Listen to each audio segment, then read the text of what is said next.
आप देख रहे हैं खबर उत्तराखंड और मैं हूं आपके साथ जागृति खंतवाल। रुक कर लेते हैं खबरों का। राजधानी देहरादून में संविधान निर्माता डॉक्टर भीमराव अंबेडकर की पुण्यतिथि के अवसर पर कार्यक्रम का आयोजन किया गया। इस मौके पर कांग्रेस प्रदेशाध्यक्ष करण महरा ने घंटाघर स्थित अंबेडकर पार्क में डॉक्टर भीमराव अंबेडकर की प्रतिमा पर माल्यार्पण कर उन्हें श्रद्धांजलि अर्पित की। इस दौरान कांग्रेस के तमाम कार्यकर्ता और पदाधिकारी भी मौजूद रहे। तो वहीं अंबेडकर की पुण्यतिथि के अवसर पर कांग्रेस मुख्यालय में भी कांग्रेस कार्यकर्ताओं और प्रदेश अध्यक्ष करण महरा ने अंबेडकर के चित्र पर माल्यार्पण कर उन्हें श्रद्धांजलि अर्पित की।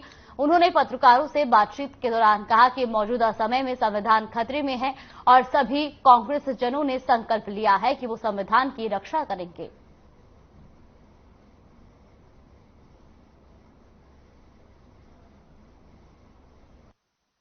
अंबेडकर, नेहरू जी, लाल बहादुर शास्त्री जी और हमारे जो बड़े नेता हैं, उन सब के जो विचार थे, जो उनकी भावनाएं थी, उनको मजबूती से देश में लागू करेंगे और संविधान की रक्षा करेंगे। आज संविधान खतरे में है, ये पूरा राष्ट्र जानता है और बाबा भीमराव अंबेडकर को संविधान की रक्षा करने से बड़ी और कोई हम श्रद्धांजलि नहीं दे सकते।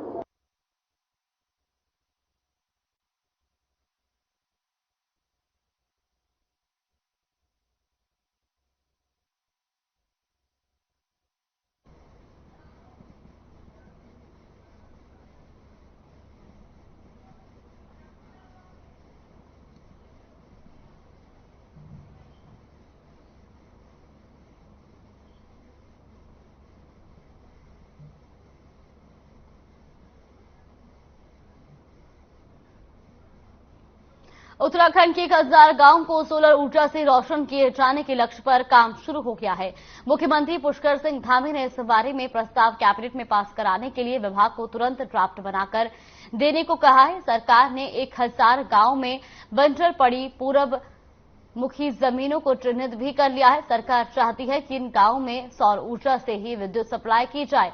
धामी सरकार का मानना है कि इससे स्थानीय रोजगार के साथ साथ सस्ती बिजली भी लोगों को मिल सकेगी। तो देहरादून से खबर आपको बता रहे, जहां पर सोलर ऊर्जा से गांव रोशन हुए 1000 गांव को चिन्हित किया गया है।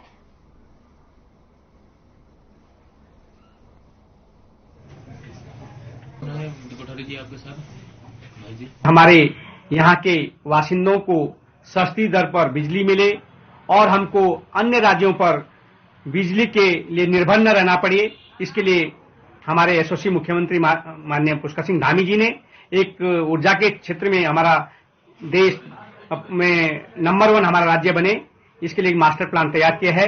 इसके तहत हमारे उत्तराखंड में 1000 गांवों को सौर ऊर्जा गांव बनाने का प्लान चल रहा है और जो जल्द ही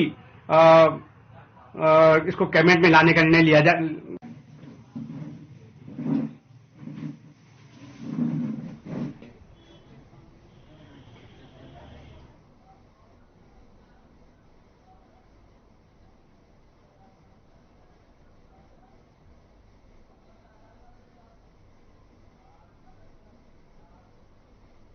उत्तराखंड की राजधानी देहरादून में स्मार्ट सिटी के काम पिछले 1-2 साल से लगातार चल रहे हैं। इसी कड़ी में देहरादून के मेयर सुनील उनियाल गामा ने बताया कि स्मार्ट सिटी का कार्य लगातार प्रगति पर है।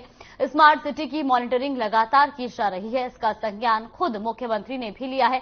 वहीं उन्होंने कहा कि स्मार्ट सिटी के कार्य जून 2023 तक पूरे हो जाएंगे। तो स्मार्ट सिटी का निर्माण लगातार जारी है। जून 2023 तक काम पूरा हो जाएगा। तो वहीं मेयर ने भी काम का जायजा लिया है और ये तस्वीरें भी आपको दिखा रहे हैं देहरादून की।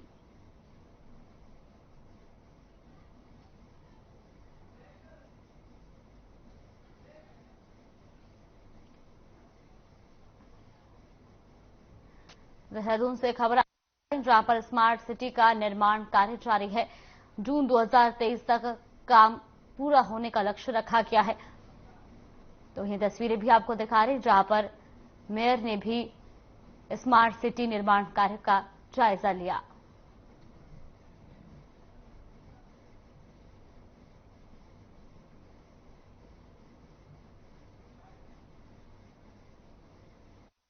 स्मार्ट सिटी की मॉनिटरिंग लगातार हो रही है।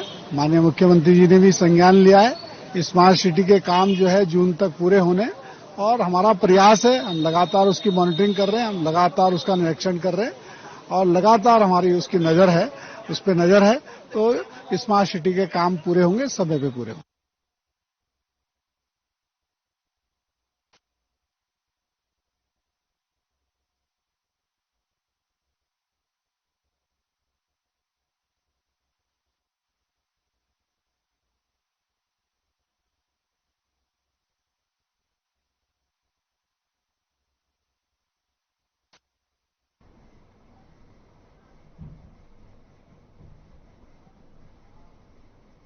जिलाधिकारी सोनिका ने देहरादून में जनता दरबार लगाया। उनकी अध्यक्षता में जन सुनवाई हुई।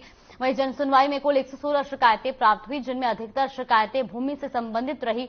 इसके अतिरिक्त पेंशन, शस्त्र लाइसेंस, पेयजल बिल अधिक आने, बीमा कंपनी द्वारा धोखाधड़ी, आपदा प्रभावित क्षेत्र सरखेत में राशन कार्ड, आधार कार्ड बनवाने, देहरादून से रायपुर नथुवाला गुलर घाटी बस सेवा शुरू करने से संबंधित शिकायतें प्राप्त हुई। जिलाधिकारी ने उपस्थित अधिकारियों को निर्देश दिए और शिकायतों का समय रहते समाधान करने के आदेश भी दिए गए हैं।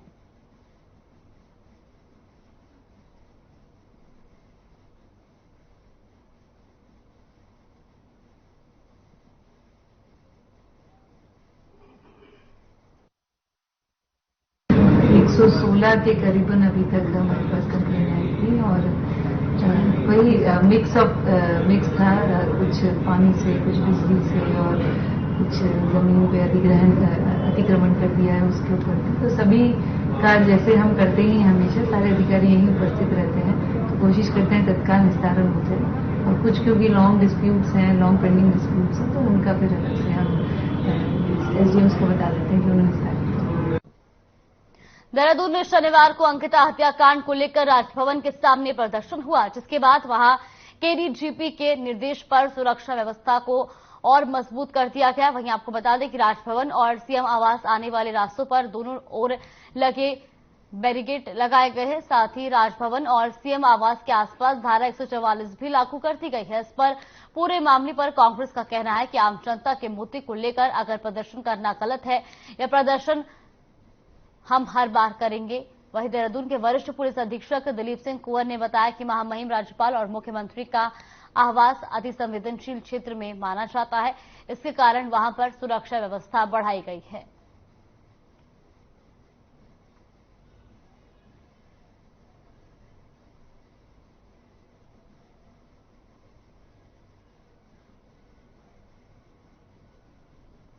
सामान्य लोगों का जो है, जिनका अपॉइंटमेंट होता है, उनका आना जाना होता है, लेकिन इसके अतिरिक्त भी वहाँ कभी कभी जो है गलत, जिनका कोई मतलब नहीं है, वो लोग घूमते रहते हैं। और आजकल देखा गया है कि कुछ लोग आकर के वहाँ अलग अलग विषयों में धरना प्रदर्शन भी कर रहे हैं, तो उनकी सुरक्षा की दृष्टिगत जो है उनकी सुरक्षा बढ़ा दी गई है। 2 बैरियर हमने अतिरिक्त बढ़ा दिए हैं। गवर्नर साहब को जो गेट है उसके सामने से नीचे की तरफ, और एक आगे जो है जो बीजापुर के हिसाब से जो रोड कट के आती है इधर सीएम और रेजिडेंस की तरफ, वहां पर हमने बैरियर लगा दिए हैं। नीति का एक प्रतीक है। विपक्षी दलों को संविधान ने इजाजत दी है, अनुमति दी है कि वो अपने जो ग्रीवांसेस हैं, अपने जो तकलीफें हैं, उसको, जनता की जो परेशानियां हैं, उसको धरना प्रदर्शन के माध्यम से, जुलूस के माध्यम से, कैंडल मार्च के माध्यम से सरकार के सामने रखते हैं। लेकिन यहाँ तो आपने देखा किस तरह से उन कार्यकर्ताओं की, नेताओं की मार पिटाई हुई, जो राजभवन में शांतिप्रिय ढंग से आंदोलन करने जा रहे थे, राजभवन में गुहार लगाने जा रहे थे। कांग्रेस के पास कुछ बोलने के नहीं रह गया है, इसलिए वो इस प्रकार के छोटी छोटी बातों पे अनर्गल बयानबाजी करना उनका काम रह गया है। जिस प्रकार से राजभवन और मुख्यमंत्री आवास की जो बात, सुरक्षा की बात कर रहे हैं, निश्चित रूप से जो वीआईपी प्रोटोकॉल होता है और सार्वजनिक स्थान, चाहे विधानसभा हो, चाहे राजभवन हो, चाहे मुख्यमंत्री आवास हो, चाहे अन्य कई प्रशासनिक स्थान, सार्वजनिक स्थान है, जहां पर प्रशासन अपने मुताबिक या जो प्रोटोकॉल है उसके मुताबिक उसकी सुरक्षा का ध्यान रखा जाता है। इसी के तहत इसका भी जिले प्रशासन के द्वारा कुछ उसी के तहत किया गया।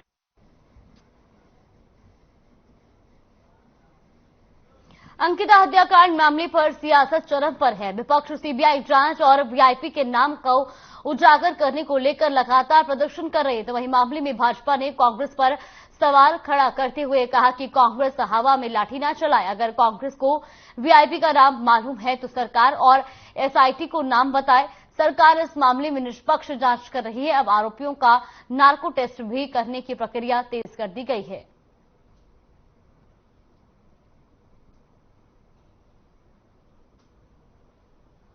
लोगों के मन में कोई शंका है उसको दूर करने का लिखो फटाफट। ठीक दे दिया हमने जवाब दिया। और क्यों नहीं नेताजी क्यों पंडित जी? अरे सुनो, मैं बुला रहा हूँ आपको मिश्रा जी। व्यक्ति वीआईपी होता है। देखिए अगर कांग्रेस के पास या विपक्ष के नेताओं के पास कोई ऐसा वीआईपी है या कोई ऐसा वीआईपी का नाम है या किसी वीआईपी के प्रति कोई संदेह है तो वो बता सकते हैं। एसआईटी को बताएं, चीफ सेक्रेटरी को बताएं, डीजीपी को बताएं। सिर्फ हवा में लठ मारने से नहीं काम चलने वाला है।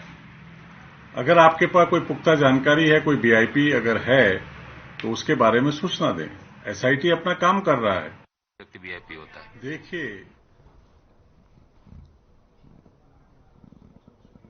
उत्तराखंड क्रांति दल के केंद्रीय अध्यक्ष युवा प्रकोष्ठ राजेंद्र सिंह बिष्ट ने डीएम कार्यालय में अपने समर्थकों के साथ जिलाधिकारी को ज्ञापन दिया, जहां उन्होंने विपिन रावत हत्याकांड में संलिप्त आरोपियों के तत्काल गिरफ्तारी की मांग की है। इसके साथ ही उन्होंने लॉ एंड ऑर्डर पर सवाल खड़े किए हैं। बता दें कि पिछले दिनों एसएसपी कार्यालय से 50 मीटर की दूरी पर ही जानलेवा हमला कर दिया गया था, जिसको लेकर युवा प्रकोष्ठ ने डीएम को ज्ञापन सौंपा है। देहरादून से खबर आपको बता दें, जहां पर यूकेडी के प्रकोष्ठ ने डीएम को ज्ञापन सौंपा है, साथ ही लॉ एंड ऑर्डर पर भी सवाल खड़े किए हैं। हम धड़ल्ले से शराब परोसी जा रहे हैं। जिस प्रकार से आपने देखा होगा पिछले दिनों विपिन रावत हत्याकांड में किस प्रकार से जो आरोपी हैं विनीत अरोड़ा को बचाने के लिए लक्कीबाग चौकी इंचार्ज से लेके आपका देहरादून कोतवाली इंचार्ज जो हैं उन्होंने किस प्रकार से जो पीड़ित परिवार है उनको इधर से उधर घुमाया। और आप देखेंगे कि 2 तारीख तक जो अपराधी है, जो आरोपी है, वो खुलेआम घूमता रहा। और बड़े शर्म की बात यह है कि उसको अग्रिम जमानत भी दे दी गई। इसमें कहीं ना कहीं उत्तराखंड का जो पुलिस प्रशासन है, लॉ एंड ऑर्डर है, वो भी शर्मसार होता है और जनता कहीं ना कहीं अपने आप को असहाय महसूस कर रही है। 2-3 हत्याएं, अभी एक लड़की के ऊपर जो फायरिंग।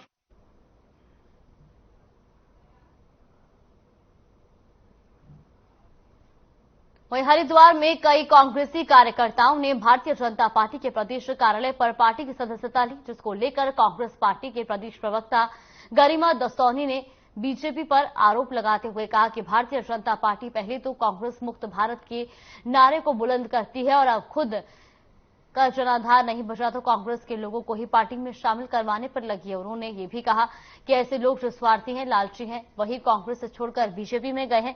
दूसरी ओर बीजेपी ने पलटवार करते हुए कहा कि कांग्रेस पार्टी पूरी तरह से बौखला चुकी है।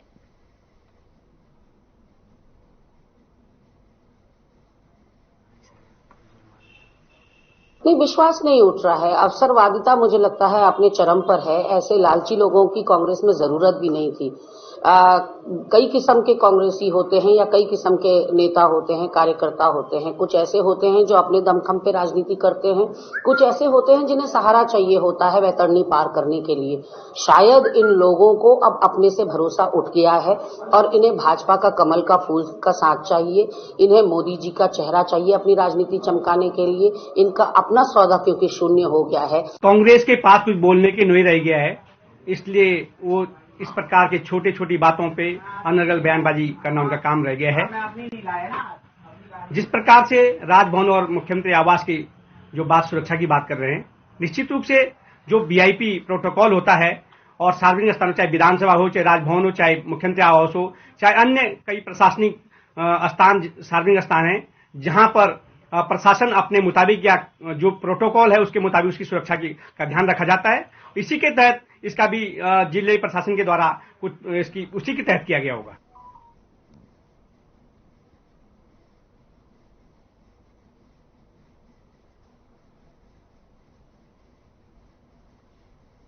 अल्मोड़ा विधायक मनोज तिवारी ने सरकार पर निशाना साधा। उन्होंने कहा कि विधानसभा सत्र के सदन नियम अनुसार चलाने में असफल हो रही है। उन्होंने आगे कहा कि साल भर में विधानसभा का सत्र 60 दिनों से अधिक का चलना चाहिए, लेकिन महज 15 दिनों से अधिक सदन नहीं चल पाया है। उनका कहना है कि जिन मुद्दों को वो सत्र में रखना चाहते हैं वो रख नहीं पाए और ना ही इस बार बजट पर कोई चर्चा हुई है।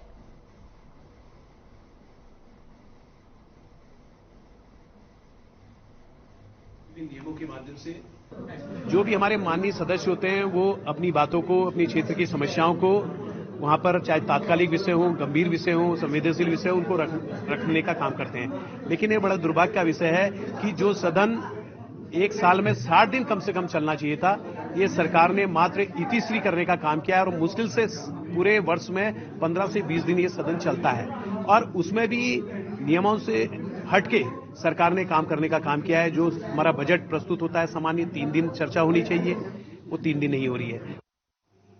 प्रश्नों के माध्यम से, विभिन्न नियमों के माध्यम से।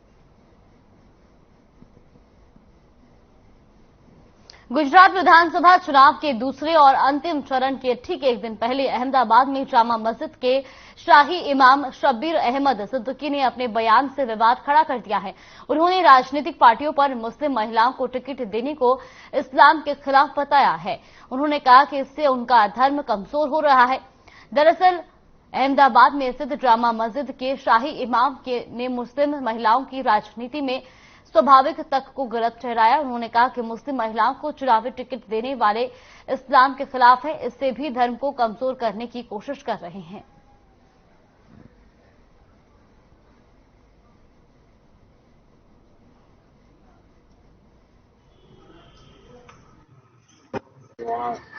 पूरे लोगों ने नहीं, विश्वास नहीं उठ रहा है। अवसरवादिता मुझे लगता है अपने चरम पर है। ऐसे लालची लोगों की कांग्रेस में जरूरत भी नहीं थी।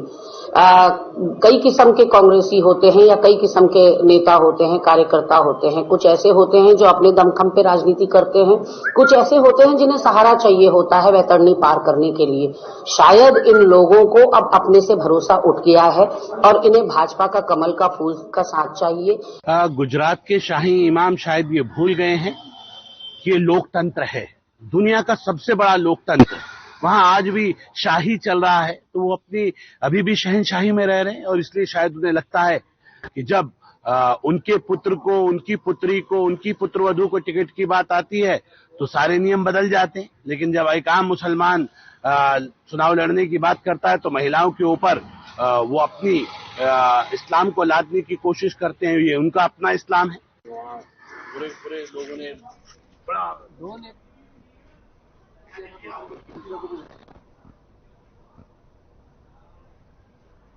वहीं काशीपुर में पुलिस ने 1 लाख रुपए की चरस और ऑल्टो कार समेत एक चरस तस्कर को गिरफ्तार किया है। उसके पास चरस बेचकर कमाए गए 5500 रुपए भी बरामद किए गए हैं। एसएसपी उधम सिंह नगर ने सभी थाना प्रभारियों को ड्रग्स के मामले में सख्त कार्रवाई करने के निर्देश दिए हैं। आपको बता दें कि बिना नंबर की ऑल्टो कार में 430 ग्राम अवैध चरस के साथ युवक को गिरफ्तार किया गया है।